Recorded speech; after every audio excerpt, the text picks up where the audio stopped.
Every day, you are summoned into a courtroom you never asked to enter. From the moment you wake up, the world demands your verdict. A headline flashes across your screen, a colleague asks your stance on a controversial topic, a friend expects you to validate their grievance. The modern age is an endless, exhausting interrogation. You're expected to have a fully formed, articulate, and morally unassailable opinion on geopolitics, macroeconomic trends, the private lives of strangers, and the moral failings of society. And so you comply. You assemble a hasty defense. You recite fragments of articles you barely skimmed, adopting the tone of an expert. You nod, you debate, you draw lines in the sand. But notice the quiet, creeping exhaustion that follows. Notice the tight constriction in your chest when someone challenges your hastily built argument. Deep down, a silent, buried part of your psyche knows the truth you are playing a role. You are wearing a mask of certainty because you have been taught that uncertainty is a symptom of weakness. We live terrified of 3 simple words I don't know. We view ignorance as a social death sentence. To admit a lack of knowledge is to risk being perceived as uneducated, naive, or irrelevant. So we construct a heavy suit of armor made entirely of opinions. We carry this unbearable weight through our days, terrified that someone might find a chink in the metal and expose the profound, terrifying void of our own uncertainty. But what if dropping that armor is not a defeat, but the ultimate act of rebellion? What if the most profound psychological liberation you can experience lies precisely in stepping off the witness stand, looking the jury in the eye, and quietly declaring that you have absolutely no idea what's going on? 2 millennia ago, the Stoic philosopher Epictetus observed a fatal flaw in the human ego. He noted, "It is impossible for a man to learn what he thinks he already knows." But the tragedy of modern life is not merely a barrier to learning. It is a barrier to peace. We are drowning in cognitive overload subconsciously, hoarding opinions because our psychology equates having an opinion with having control.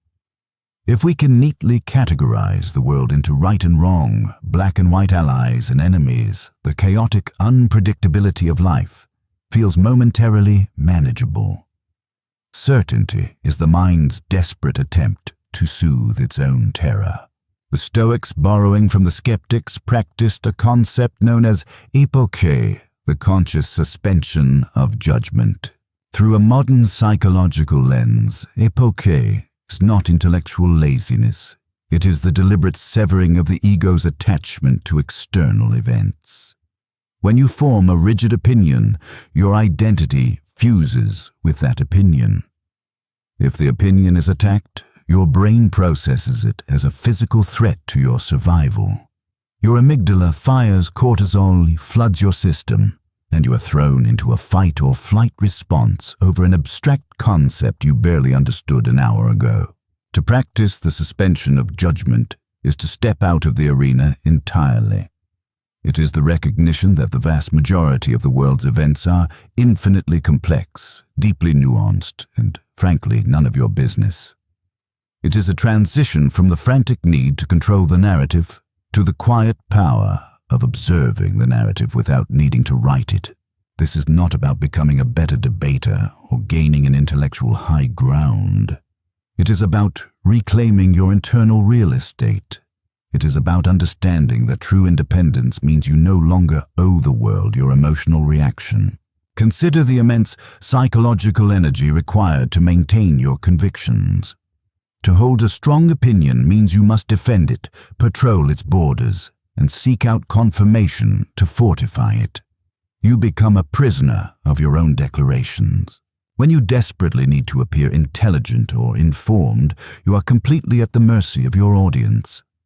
Your sense of self-worth is outsourced to the very people you are trying to impress. You are essentially begging them to validate your existence through their agreement. To say, "I know nothing," destroys this dynamic instantly. It is a psychological surrender that paradoxically makes you unassailable. You cannot be knocked off a pedestal you refuse to stand on. When you stop using intelligence and certainty as currency to buy social approval, you will likely experience a terrifying moment of free fall. You might feel naked, or you might feel invisible. But as the panic subsides, it is replaced by a profound, hollow stillness. You realize that you never actually needed the armor. The arrows of other people's judgments can only pierce an ego that is rigid enough to catch them. Ghost-like the arrows simply pass through the man who holds no rigid form. We must be honest about the consequences of this path. If you adopt this Stoic neutrality, you will not be celebrated. When you refuse to take a side in the endless tribal wars of modern conversation, people will not look at you with awe.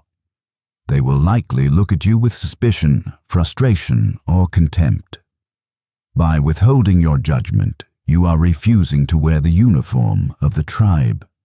When a friend approaches you, outraged about the latest scandal, expecting you to fuel the fire of their indignation, and you simply shrug and say, "I don't know enough about the underlying factors to have a take," you break the social contract of shared outrage. They may call you apathetic.